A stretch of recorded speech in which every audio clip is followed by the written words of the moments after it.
Hello.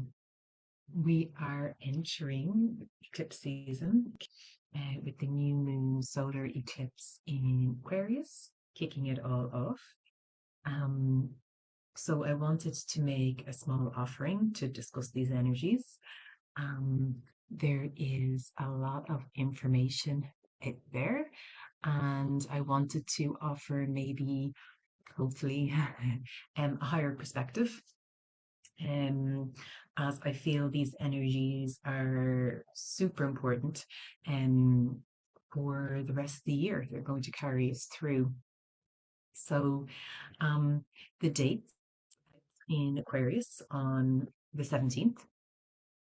We then have, in between the two eclipses, within the eclipse portal, we have the Saturn Neptune conjunction on the 20th.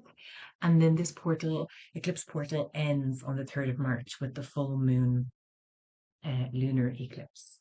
And that is the culmination of the new moon eclipse in Virgo that we had last September 21st. So, whatever we seeded at the eclipse season last September, um, we will be seeing an illumination of that on the 3rd of March. But coming back to the new moon eclipse in Aquarius, this seed we will carry forth for the next 6 months, and um, we will see this seed illuminated come July for ourselves, the end of July. So I just wanted to draw our attention to this and to link it in briefly with the Saturn Neptune conjunction on the 20th. So just what because we hear a lot about eclipses, and some of it I don't agree with. So the sun has its own path called the ecliptic, and the moon has its own path. And the moon's path moves above and below the ecliptic. So as it moves upwards and as it moves downwards, it crosses the ecliptic, and these 2 points are the nodes.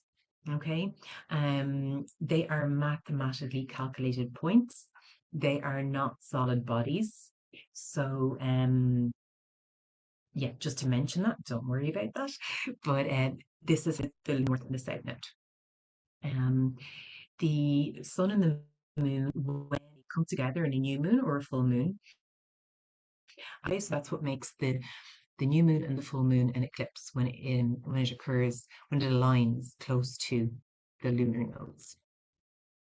Okay, so when we have the new moon or the full moon, and our sun and our moon, our yin and our yang energy, okay, when they are brought into alignment, what is released is the new moon.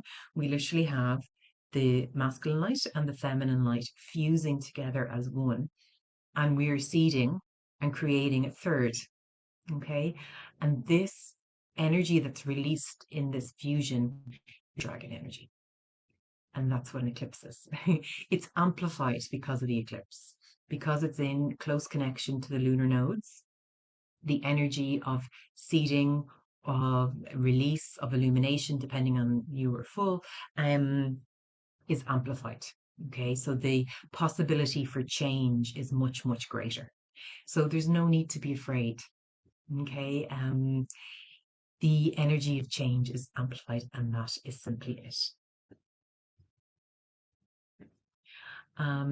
So this new moon next week, will be conjoined the lunar north node. So the north node is the point that calls us to move towards it. It's an unfamiliar point that we have to move towards for greater emotional evolution. So the north node is a signal or a flag point that's indicating where we need to integrate more into our consciousness. So it amplifies the energy of the new beginning, and therefore it amplifies the need to pull inwards into self, because the new moon, it's not about interacting with the world. The new moon is about coming inwards into your center to identify or to become clear, to become clear in self, and to set an intention. And so we're drawn inwards to plant a seed of intention, and this seed we carry forward with ourselves over the next 6 months. The fear that gets publicized sometimes around an eclipse is possibly around the fact that the new moon, the moon becomes between the earth and the sun. So the sun, the masculine, the yang, external light gets dimmed. And we live in a patriarchal world. Yeah, we live in a linear world, a world that teaches us um, to grow brighter, to go outwards, to keep going, to achieve, not a world that values introspection, reflection, the inner world, psychology, spirituality, consciousness. These are not the values of the system, the patriarchal system that we live within. So um, unfortunately, we've been conditioned to have a lot of fear around our inner world. So I feel like this is really where this fear comes from, because all that this eclipse does is offer us a greater amplified opportunity to turn inwards. And the thing is that it is our inner world. So the more in tune, the more we understand our inner worlds, the more we can understand the reflection of that, which is our external world. We make the changes internally. In time, the changes appear externally. Okay. So yeah. So the new moon, Aquarius energy. Um, Aquarius is, if you break it down elementally, it's fixed air. Okay. And with the new moon, we're looking to set an intention to become aware of patterns and habits that we have. That's the moon, yeah. Unconscious patterns and habits we have around fixed air, Aquarius. So if you break that down, um, air is ideas, thoughts, repeated thoughts become our beliefs, um, our opinions, our voice, intention, connection, community. That's all air, the element of air. And fixed is holding, anchoring, containing, protecting, being unwavering in our thoughts and opinions, and sometimes called stubborn. And then can become outdated if they're stagnant. Okay. So the new moon brings us into the now. So we're letting go of the stagnation to say, okay, we're here now. What do we think now? What do we believe now? Okay. So it's a reset moment. We're seeding an intention to stand in the now, to connect to the stillness of our own inner space, and to intend to make time and space available to contemplate. So this is also something that a lot of people don't, with the lives a lot of people live, the speed, the fastness, the fullness of life, and the availability of time and space to contemplate isn't always possible, but it's so precious. It really is. And next Tuesday, the 17th, will be an amazing time to create this space and this time to just create space for yourself to sit in contemplation, meditation, stillness, whatever you want to call it.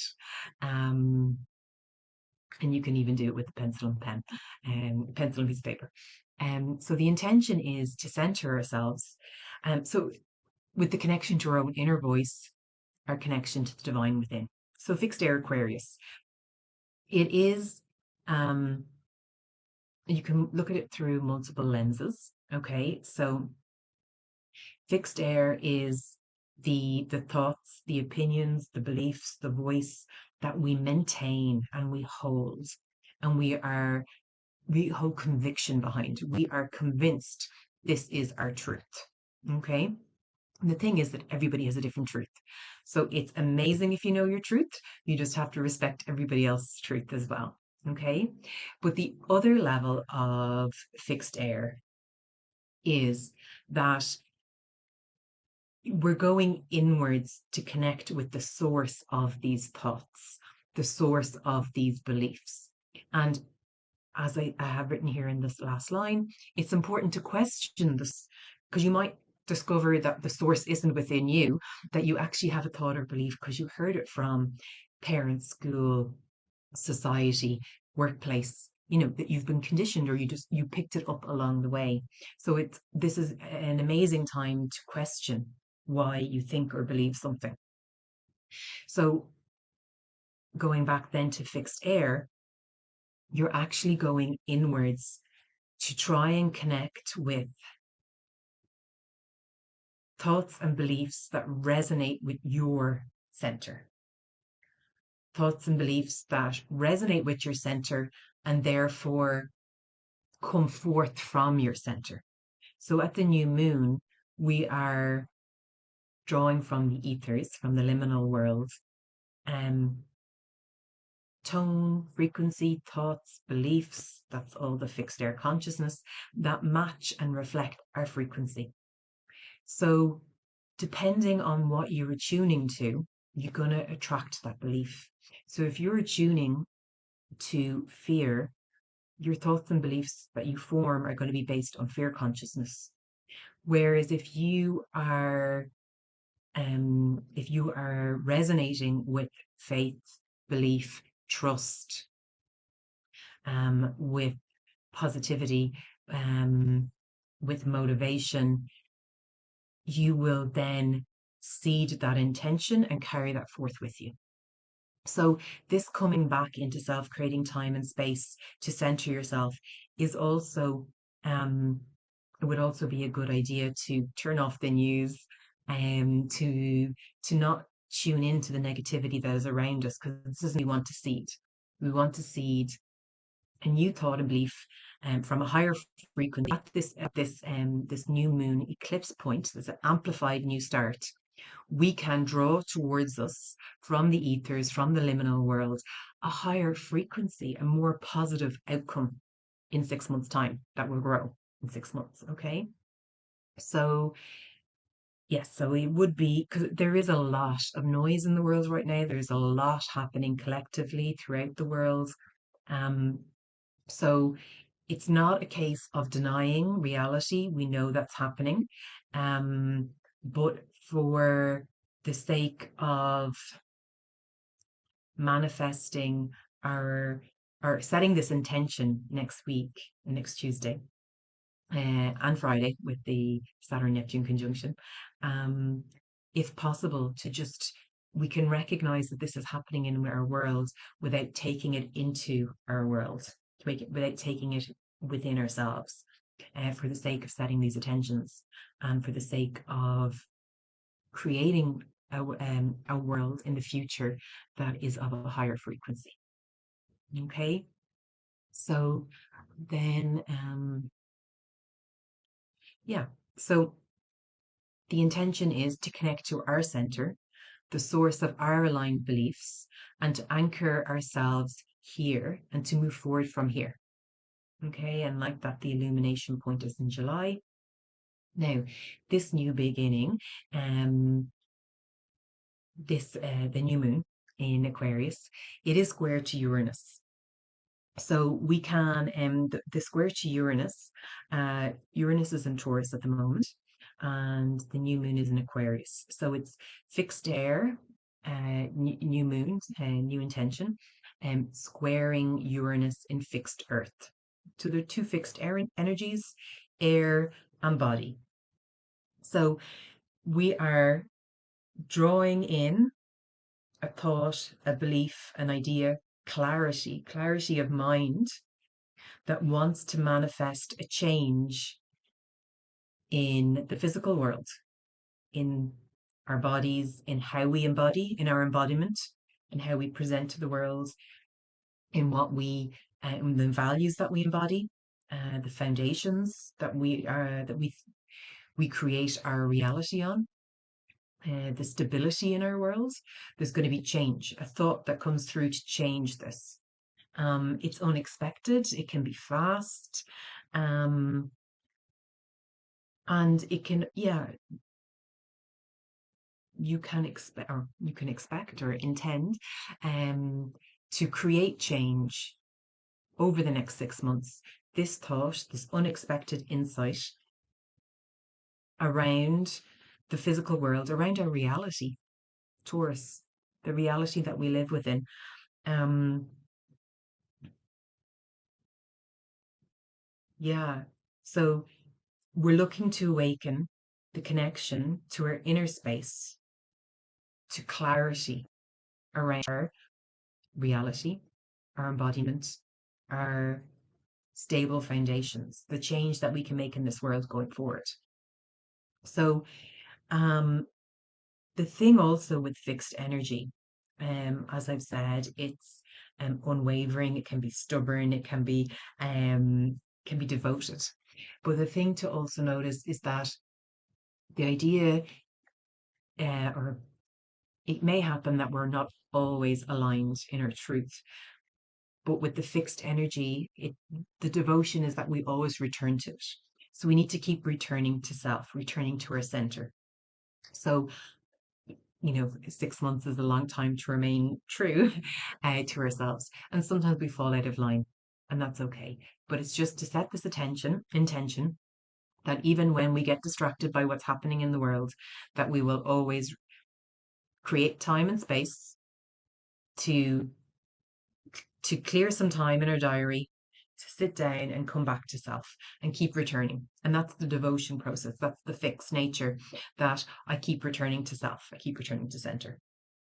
And then the new moon also, there's a semi-sextile to the Saturn Neptune conjunction in Aries that it actually exacts on the 20th.